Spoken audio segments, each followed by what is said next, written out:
Well, I think that I was so impressed with all of the panelists. They spoke with such strong conviction and such advocacy for children with disabilities to be included in all regular programs.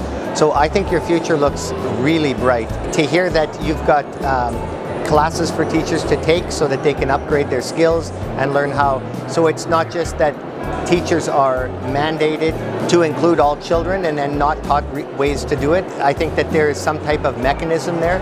It sounds to me like there are a lot of supports for teachers so that they can upgrade their skills and become more inclusive educators. So the future looks very bright. I was left with great hope after the conclusion of the panels.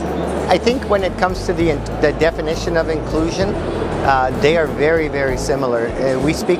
Although we speak different languages, we speak very similar language of inclusive education. The idea to include all children, the idea is that you must teach the whole child, the idea that you do not just look at disabilities as a deficit, but it's just a difference.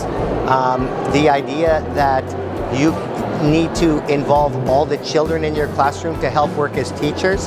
This is a very This sounds very similar to many Canadian inclusive educators, so I see many similarities, many more than when I first came here. I am delighted to see it. I think now we have had 3 video conferences where we have brought in experts from your Moscow State University of Psychology and Education and the University of Winnipeg, and they have been overwhelming successes. Why I think we can collaborate is that one thing that I noticed was I intentionally found speakers from University of Winnipeg to present at those conferences that were not just professors. I wanted graduate students, high school students, real school teachers, and people from the community, and I wanted all of those people to have a voice.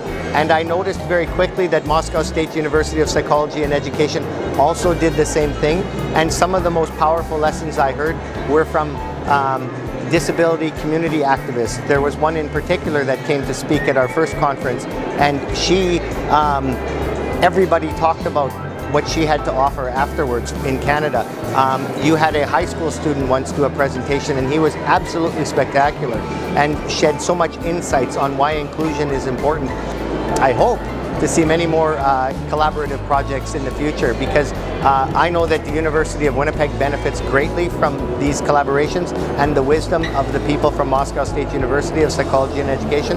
And I hope that maybe your university learns something too.